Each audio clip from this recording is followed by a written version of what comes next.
The Amazon basin is home to 60% of the planet's remaining tropical rainforests. Covering an area nearly the size of the continental United States, 1/5 of all the world's fresh water flows through the Amazon's immense network of rivers. The Xingu River is one of the most important rivers of the Amazon. It sustains the livelihoods of over 25,000 indigenous people from 18 ethnic groups, riverbank populations, and innumerable species of plants and animals. The Xingu Basin contains the largest contiguous mosaic of protected areas in Brazil, combining indigenous territories and conservation areas. Yet here in the heart of the Amazon rainforest, the Brazilian government is planning to construct what would be the third largest hydroelectric dam in the world, Belo Monte. At a dramatic turn of the Xingu River called the Big Bend, known for its breathtaking rapids and impressive biodiversity, the $17 billion complex would divert almost the entire flow of the Xingu River to generate electricity for giant aluminum and iron ore smelters. Together, Belo Monte is actually 3 dams: a 233 megawatt dam called Pimental, a complementary dam called Bela Vista, and the main 11,000 megawatt dam called Belo Monte. To divert the flow of such a massive river, 2 artificial canals, together larger than the Panama Canal, would be carved out of the rainforest. Once built, the 2 reservoirs of the Belo Monte complex would flood over 640 square kilometers, an area the size of the city of Chicago, yet its negative impacts would be felt across an area that reaches far upstream.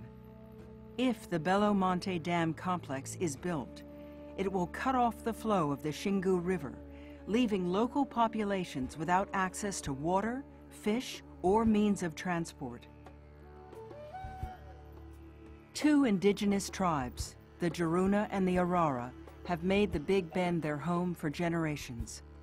The drying of the river would have grave impacts on their traditional way of life, based on fishing, hunting, and farming. Sheila Juruna of the Juruna people is opposed to Belo Monte. O rio é a nossa casa, é do rio que sobrevivemos, o rio e toda a nossa natureza. Então, sentimos ameaçados, porque esse grande empreendimento, ele não é viável para a nossa região. E sim, poderá trazer muita desgraça, um custo muito alto, porque nossas comunidades também vivem sofrendo. Thousands of settlers who live along the riverbanks fish and farm on the Xingu's shores and islands. The Belo Monte Dam would force these families off their land and into cities.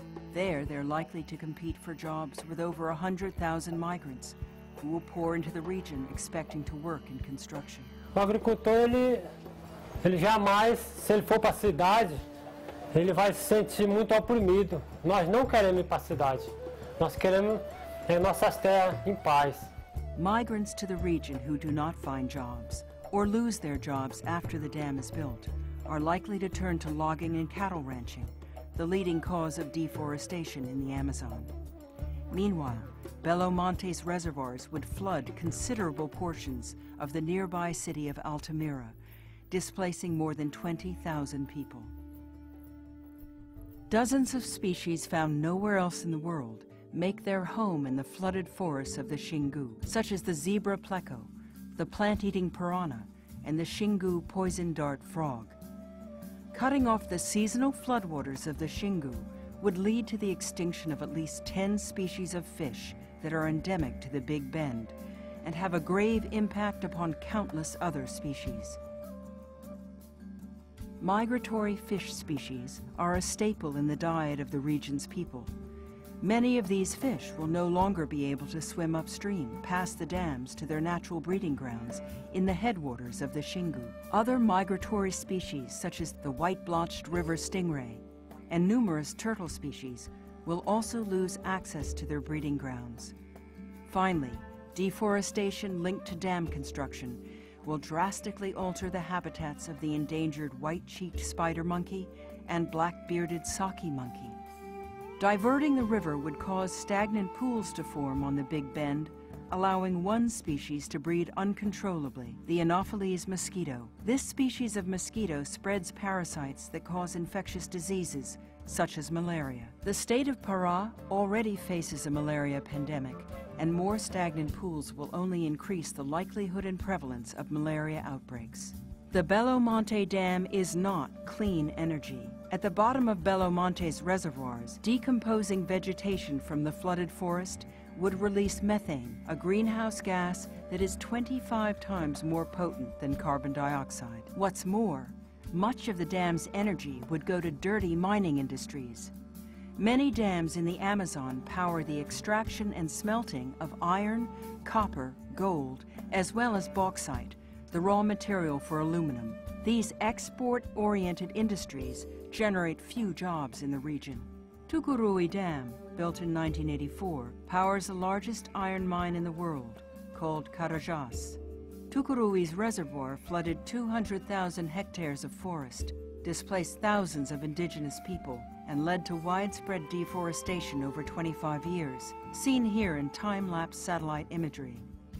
Investment in mining is expected to boom in the Amazon with the addition of more hydroelectric dams. For decades, countless river defenders have fought to preserve the Xingu Basin. In 1989, a mobilization led by the Kayapo, renowned anthropologist Darrell Posey, and musician Sting sparked an international campaign that brought the dam to the world's attention, forcing the government to cancel the project. But in 2002, the Brazilian government announced renewed plans to dam the Xingu. By 2008, thousands of indigenous people, riverbank families, and people from the Xingu Basin organized a second international meeting to reignite the campaign. By 2010, Brazil's Federal Environmental Agency granted a license for the Belo Monte complex against the recommendations of their own technical staff.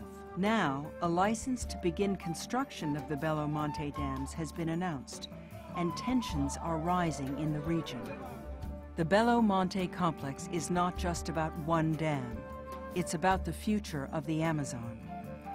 To store enough water to produce energy year-round, and in order to make the dam economically viable, the Brazilian government is likely to build additional dams upstream with much larger social and environmental impacts. If Belo Monte is constructed by steamrolling environmental laws and basic human rights, it will clear the way for the Brazilian government's ambitious plans to construct a series of additional large dams along other magnificent rivers of the Amazon. The Araguaia Tocantins, the Tapajós and Telespires, and the Trombetas, Mapuera, and Jataru rivers in the Trombetas Basin. Construction of 2 dams is already underway on the Madeira River. In fact, more than 60 large dams are planned for the Brazilian Amazon over the next 20 years, and the Brazilian government plans to build dams in Peru, Bolivia, and Ecuador. Following construction of the Belo Monte Dam, the Amazon basin would increasingly become an endless series of stagnant reservoirs, its river systems thwarted by giant walls of concrete and steel. In Brazil, indigenous peoples, scientists, journalists, and people from all walks of life are increasingly questioning their government about the huge social and environmental dangers and financial risks of the Belo Monte Dam complex. While demanding the project's cancellation, they are also calling attention to promising alternatives for meeting the energy needs of Brazilian society, which respect the Amazon and its people. By investing in energy efficiency, Brazil could cut its demand for electricity by 40% before the year 2020. The power saved would be equivalent to the capacity of 14 Belo Monte dams, a savings of up to $19 billion. By investing in true clean energy, such as wind and solar, the Brazilian government could generate 8 million new jobs, far more than the Belo Monte Dam ever would. Renewables could account for 20% of the country's electricity by the year 2020, compared with only 1.3% today. Rivers are the lifeblood of the Amazon. The people of the Amazon deserve a future where a healthy environment is worth more than short-term profits. There is still time to stop the disastrous Belo Monte Dam. You can help defend the Xingu and the rivers of the Amazon by taking action now. Do your part by visiting the web links on the screen and by sending a message to the Brazilian government. Help defend the rivers, the people, and the future of the Amazon rainforest.